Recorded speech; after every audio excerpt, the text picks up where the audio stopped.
Step 1, wake up early, gonna rise in the sun. Step 2, get some good, some food in you. Step 3, Ang booking na double book tayo. Napakarami na ito.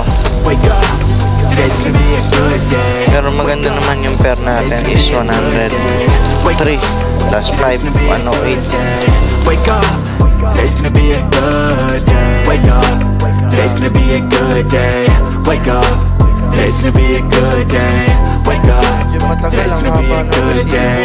Wake up, today's gonna be a good day. Set your affirmations, aspirations. I got shit to do, the aftermath of preparation.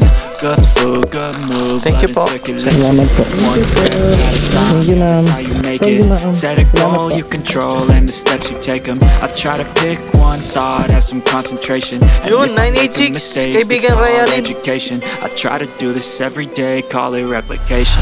Wake up, today's gonna Maraming be a good salamat, day. kaibigan. Wake up, today's gonna be a tunay good day. Wake up, na mapagpala. today's gonna be a good day. Wake up, today's gonna be a good day. Wake up, today's gonna be a good Baka sa iba day. mabigay. Wake up, Gigibay today's gonna sa be inyo. a good day. Wake up, today's gonna be a good day. Wake up, today's gonna be a good day. So life ain't easy. Good day sa inyo mga paps. Batang X Motovlog nga pala. For today's video is pag-uusapan natin yung 5 tips kung paano palakasin yung Grab driver app mo.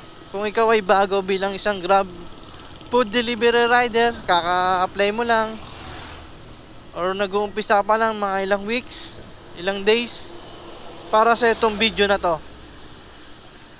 Itong sasabihin kong mga tips is based on my personal experience. At sa tingin ko ito rin talaga dapat gawin mo para mapalakas yung Grab driver apps mo, dahil ito rin yung mga in-apply ko. At sa awa ng Diyos hanggang ngayon hindi pa naman tayo nasisiro. Kumikita at kumikita pa rin naman tayo. Mahina o malakas ang booking, kumikita pa rin tayo. Ito, umpisa natin. Number 1, kung ikaw ay kaka-start pa lang bilang isang Grab food delivery rider,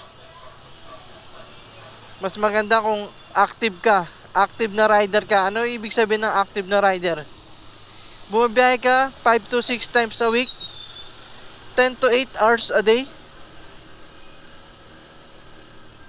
Yun po ang ano kasi para makita ni Grab na etong rider na to active to, talagang full time to, may talagang masipag to bumiyahe kasi 5 to 6 times a week bumabiyahe ito. Ikaw na bahala mag-set ng day off mo kung kailan mo gustong gawin. Basta makita lang ni Grab na active ka, na almost everyday kang bumabiyahe. Pag nakita naman niya yun, imposible hindi ka naman niya bibigyan at bibigyan at bibigyan at bibigyan ka rin yan talaga ng booking. Kasi karapat dapat ka naman talaga bigyan ng booking kasi naman active ka na rider.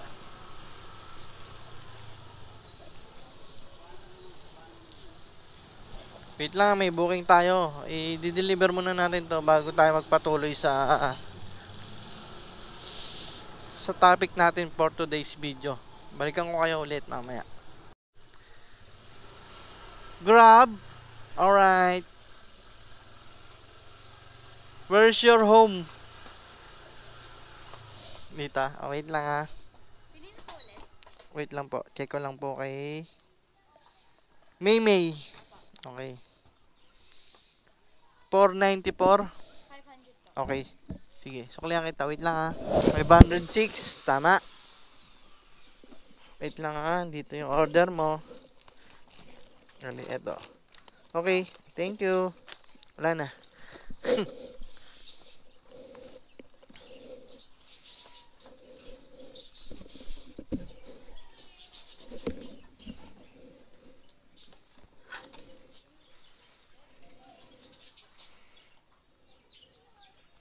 Okay, back to the topic na tayo. Wait lang, i-drop off natin. U-turn lang tayo saglit mga paps. kasi medyo masikip dito, kaya kailangan nating may maniobra. Nandito yung topic, nabigay ko na yung number 1 na dapat gawin.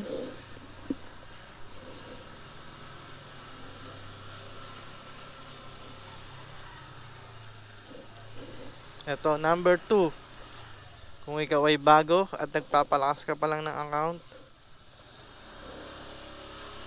ang gawin mo, bumiyahe ka ng mas maaga kaysa sa mga veteranong rider.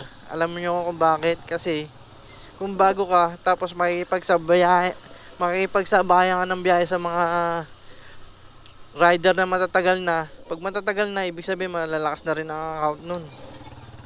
Kumbaga parang priority na sila ni Grab kasi ugat na sila. Kumbaga matatagal na sila, taon, 1 taon, 2 taon na sila bumabiyahe kay Grab.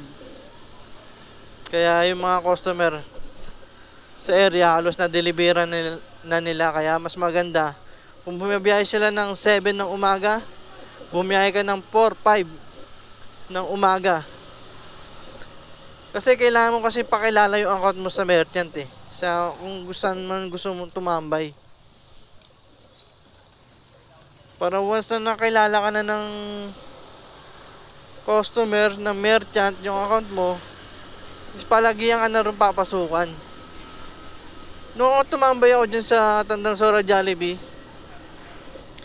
1 buwan na ako dyan, halos hindi ako pinasukan. Ganun pa katindi nun. Talagang napakahirap pasukan. Napakahirap ang pasukan ng account nun, ang booking yung account ko nun, kasi ang daming rider dyan, yung malalakas ang account. Ang mali ko lang na ipagsabayan ako sa kanila. Tapos may isang rider na, yung tropa kong rider, pinayuhan niya ako na huwag ka may pagsabayan sa amin kasi di talaga uubra yung account mo sa amin kasi matatagal na kaming tambay dito. Bumiyahe ka ng maaga, yung wala pa kami, para once na walang mahatak si Grab ng mga veteranong rider talaga, sa'yo mapupunta. Kaya early bird is a must. Kaya kung di mo kayang gumising ng maaga, simulan mo na. Okay, kung ayaw mo talaga ng maaga, is gawin mo is pondohan. Ano ba yung pondohan? Ito yung biyahe ng 12 AM hanggang umaga. Kahit hanggang alas 6 ka ng umaga, tapos balik ka ulit ng gabi, inabukasan, ganun ang tinatawag na pondohan. Kaya kung bago pa lang yung account mo, mas maaga or pondohan ka bumiyahe. Yan ang magandang maipapayo ko sa'yo, which is ginawa ko rin nung ako nagsisimula pa lang bilang isang Grab food rider. Wala namang masama kung itatry mo. Kung pumatok sa akin, malay mo pumatok din sa'yo. At ganyan naman talaga ginagawa ng mga kasamahan ko dati rito, mga bago pa kami. Ganyan ang ginawa namin. Bumiyahe ka na maaga, minsan madaling araw. Kahit hindi ko rin kaya noon madaling araw, talagang tsinaga ko, pinilit ko para lang maging malakas yung account ko. Number 3, ito isa to sa pinaka-importante rin talaga bilang Grab food delivery rider. Kailangan meron kang top up or tinatawag na puhunan. Lagi may laman yung cash wallet mo. Kasi hindi ka pwedeng mawalan ng top up. Kasi diyan yun ang pinaka-importante. Hindi naman lahat ng oras is puro Grab Pay ang ibabayad ng customer. Mas marami pa rin cash on delivery na order. 1K pataas or wala talaga, 700, 800 goods na yun, panimula mong top up. Kasi yung mga rider na kasama ko rito sa tambayan, di lahat yan nagta-top up. Yung iba dyan umaasa na lang din sa GrabPay. Kasi nga veterano na sila, malakas na account nila, kilala na rin sila. Kaya hindi mo pwedeng gawin yung ganun, lalo na kung baguhan ka pa lang. Kaya mas importante bilang baguhan, mag-top up ka. Mas malaki, mas maganda, mas mabuti para sa'yo.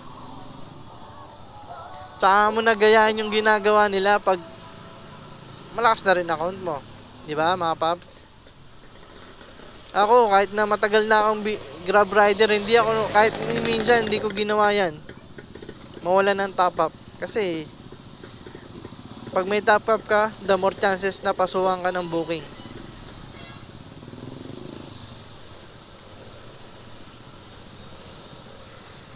Ito is mga nai-apply ko rin sa sarili ko nung nag-uumpisa ako bilang isang Grab food rider. Number 4. Ito ang pinaka-importante sa lahat. Itong sasabihin ko. Ang customer service. Kasi, ang layunin ni Grab, customer is always right. Ayun naman mga kasabihan ng mga matatanda noon pa naman. Yung customer is always right.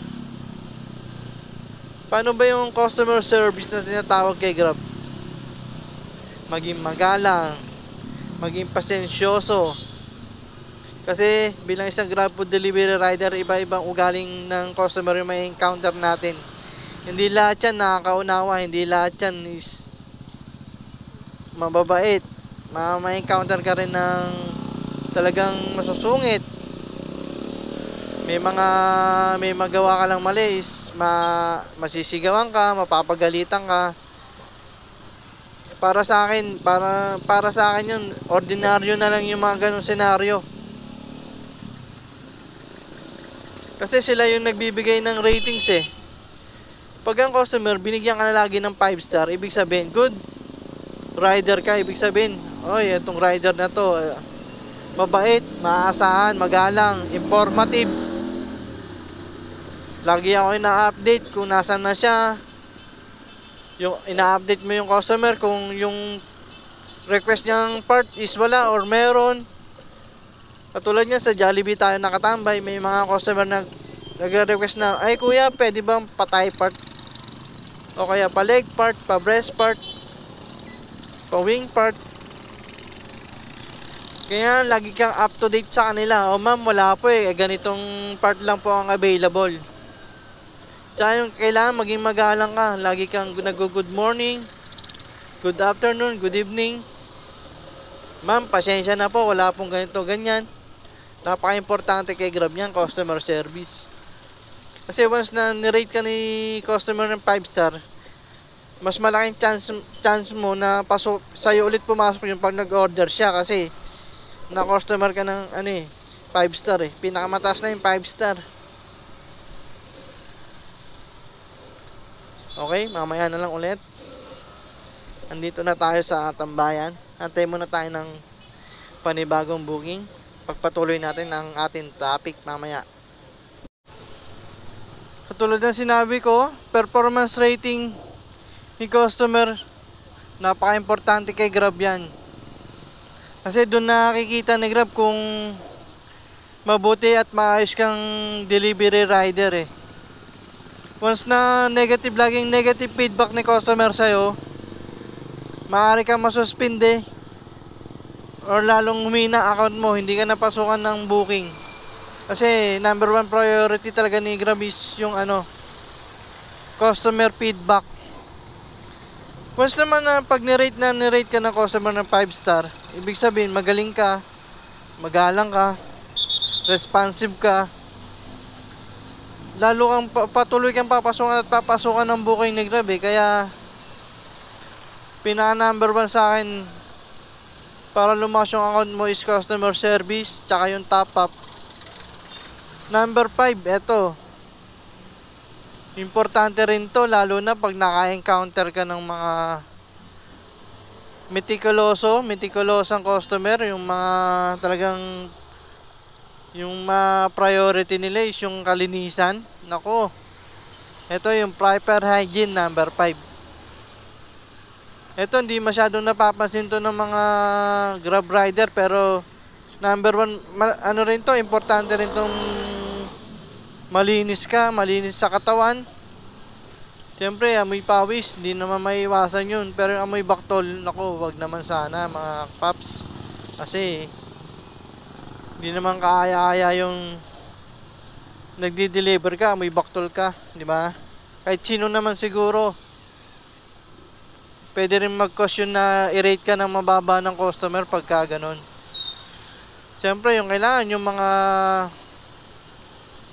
kuko mo, kailangan lagi mo rin ninenil cutter, lagi mo rin tinatabas para hindi magmukhang taniman ng kamote yung kuko mo. Nako, may encounter ka mga customer na masasyelan, nako, papagalitan ka talaga. Naranasan ko na rin yan, mapagalitan dahil sa haba ng kuko ko, nakalimutan ko mag-cut eh. Tayong, siyempre, hindi lang pagdating sa katawan, no? Tsaka yung pagdating sa bag, siyempre doon mo nilalagay yung pagkain nila. May makikita kang grab bag, parang mukhang basurahan na. Meron talagang ganyan, yung sobrang itim na. Yung frame niya, ano na, putol-putol na, hindi pa rin pinapalitan. Ayun, nakakadiri ng tignan. Yun din, kailangan mo rin nililinis, inaayos yung grab bag mo kasi bago ka naman bumaba ng motor yan, una agad nakikita ng customer eh. Lalo na kung inaabangan ka sa pagdating mo, nakabang na agad sa gate nila yung customer.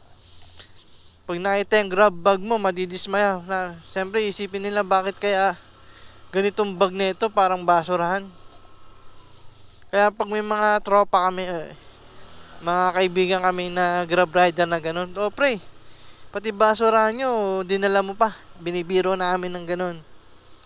Pero para rin naman sa kanya yun, di ba? Yan, Paps, sana may mga natutunan kayo or may naibahagi ako na pwede nyo i-apply sa pag-start nyo bilang isang Grab food rider. Malaking bagay din yung tips na yan dahil lahat yan is na-encounter ko na at in-apply ko sa sarili ko. Tawagan muna natin ang customer ko. Dito na tayo. Sana may mga natutunan kayo at sana may apply nyo yung lahat ng mga nasabi ko. Alam ko marami pang mga importanteng bagay na kailangan gawin pero ibabagi ko na lang sa mga next video natin. Lagi kayong mag-iingat sa pagbiyahe nyo. Ride safe mga paps. Kung umabot ka man sa dulo ng video na to, huwag nyo sanang kakalimutan mag-like, share, and subscribe para lagi kayong updated sa mga ilalabas natin video tungkol about kay Grab, about sa mga rides na gagawin natin. Supportahan nyo sana ako mga paps. Salamat. Ride safe. Peace out.